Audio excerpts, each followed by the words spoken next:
اللہ اللہ اللہ اللہ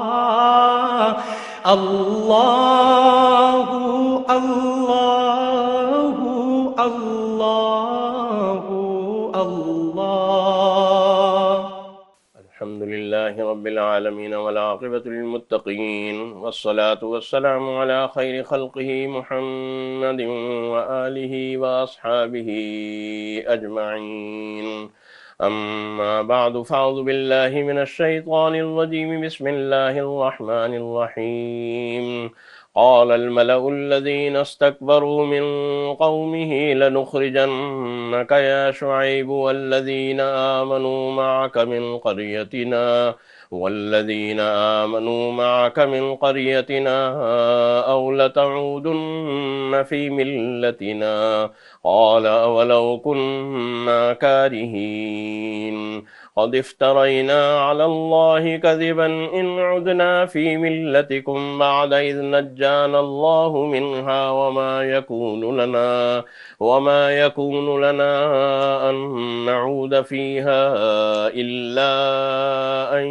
يشاء الله ربنا وسع ربنا كل شيء علما على الله توكلنا ربنا افتح بيننا وبين قومنا بالحق وأنت خير الفاتحين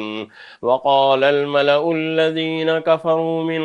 قومه لئن اتبعتم شعيبا إنكم إذا لخاسرون فأخذتهم الرجفة فأصبحوا في دارهم جاثمين الذين كذبوا شعيبا كأن لم يغنوا فيها الذين كذبوا شعيبا كانوا هم الخاسرين فتولى عنهم وقال يا قوم لقد أبلغتكم رسالات ربي ونصحت لكم فكيف آسى على قوم كافرين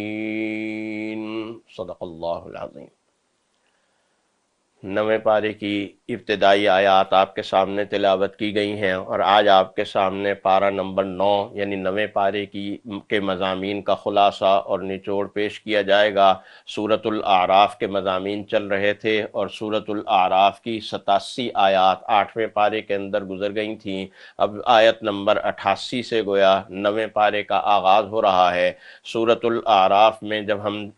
8ویں پارے کی آخری آیات تلاوت کر رہے تھے تو ان آخری آیات میں حق تعالی جل شانہ نے مختلف انبیاء علیہم السلام کے واقعات اور قصوں کو بڑے اختصار کے ساتھ بیان کرنا شروع کیا تھا۔ حضرت نوح علیہ السلام کا واقعہ آیا تھا، حضرت ہود علیہ السلام کے واقعے کی طرف بڑا مختصر اشارہ ہوا تھا، حضرت صالح علیہ السلام کی طرف اور اسی طرح سے حضرت لوط علیہ السلام کے واقعے کی طرف اشارہ ہوا تھا۔ اب حضرت شعیب علیہ السلام کے واقعے کا آغاز ہوا تھا 8ویں پارے کے آخر میں، اور ان میں حضرت شعیب علیہ السلام کی تعلیمات کا یہ ذکر ہوا تھا کہ حضرت شعیب علیہ السلام نے اپنے قوم سے کہا یا قوم اعبدوا اللہ ما لکم من الہ غیرہ، کہ اے میری قوم اللہ کے سوا کسی کی عبادت نہ کرنا۔ اور اس سلسلے میں تمہارے سامنے بڑی واضح اور روشن دلیلیں لے کر آیا ہوں، اللہ کے وجود کی، اللہ کی وحدانیت کی، اللہ کی توحید کی بڑی واضح اور روشن دلیلیں لے کر آیا ہوں۔